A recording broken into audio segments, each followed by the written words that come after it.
Kehidupan suku Bajo, Mantigola, dan Horuo. Kehidupan suku Bajo di Mantigola dan Horuo adalah cerita tentang manusia yang hidup selaras dengan laut. Setiap hari dimulai dengan suara ombak yang perlahan menyentuh tiang-tiang rumah panggung, seolah mengingatkan bahwa laut adalah rumah, sahabat, dan sumber kehidupan. Anak-anak Bajo tumbuh dengan keberanian dan keceriaan. Sejak kecil mereka sudah pandai berenang, menyelam tanpa alat, dan mengenal setiap sudut perairan di sekitar kampung.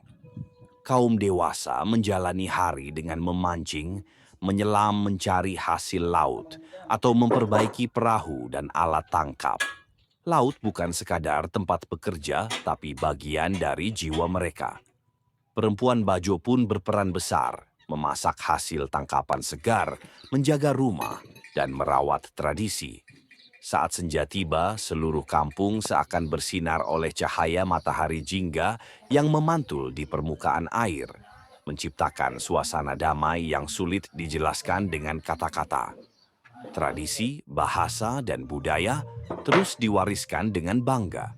Meski dunia terus berubah, suku Bajo di Mantigola dan Horuo tetap mempertahankan identitas mereka sebagai orang laut, masyarakat yang hidup berdampingan dengan keindahan samudra, menjaga alam, dan menghargai setiap hembusan angin laut yang menyertai kehidupan mereka. Seiring malam turun, kehidupan suku Bajo, Mantigola, dan Horuo berubah menjadi tenang, namun tetap penuh makna. Lampu-lampu kecil dari rumah panggung memantul di permukaan air, menciptakan pemandangan seperti bintang yang jatuh ke laut. Di saat inilah, para tetua sering berkumpul sambil bercerita tentang perjalanan nenek moyang yang mengarungi lautan luas dari satu pulau ke pulau lain, mengikuti arah angin dan bintang. Anak-anak duduk mendengarkan, belajar lewat cerita bagaimana menghadapi laut, menghormatinya, dan mencintainya. Di antara cerita itu, suara perahu ketinting yang baru pulang dari melaut kadang terdengar dari kejauhan, membawa ikan segar dan kisah baru tentang hari yang panjang. Di pagi hari, aktivitas kembali hidup. Beberapa pemuda bersiap memanah ikan di hamparan terumbu karang. Mereka menyelam dengan teknik turun-temurun, mencari celah karang tempat ikan bersembunyi. Di sisi lain, para perempuan menjemur ikan, merajut tali, atau membersihkan hasil tangkapan sambil bercanda tawa. Setiap sudut kampung memiliki cerita. Dari dermaga kecil tempat anak-anak melompat ke laut, hingga padang lamun tempat udang mantis, bulu babi, teripang, dan berbagai spesies sekarang hidup berdampingan. Semua itu adalah bagian dari kehidupan sehari-hari, sederhana, namun penuh warna. Kehidupan suku Bajo, Mantigola, dan Horuo bukan sekadar bertahan di atas laut, tetapi menikmati setiap detiknya.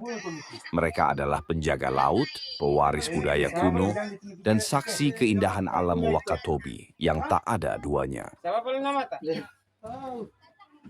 Sore hari, aktivitas berubah menjadi lebih santai.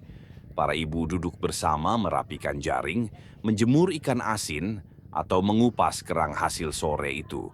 Suara cerita, tawa kecil, dan percikan air dari anak-anak yang masih bermain menemani suasana kampung. Saat matahari mulai turun, warna jingga menyapu seluruh kampung. Rumah-rumah panggung di atas laut memantulkan cahaya emas yang indah. Ketinting terakhir terdengar pulang, membawa hasil laut hari itu. Beberapa keluarga mulai menyalakan api kecil untuk membakar ikan, aroma asapnya perlahan memenuhi udara. Malam di Mantigola dan Horuo sangat tenang. Hanya terdengar suara ombak kecil memecah di bawah rumah, dan sesekali suara nelayan berdiskusi tentang cuaca esok hari.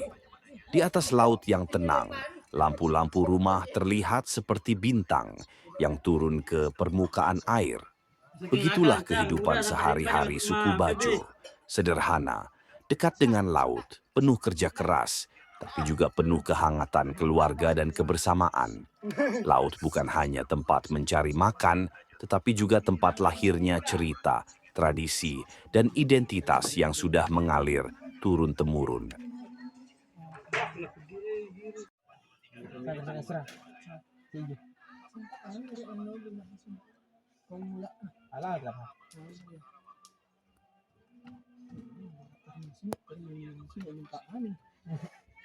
Makanya kan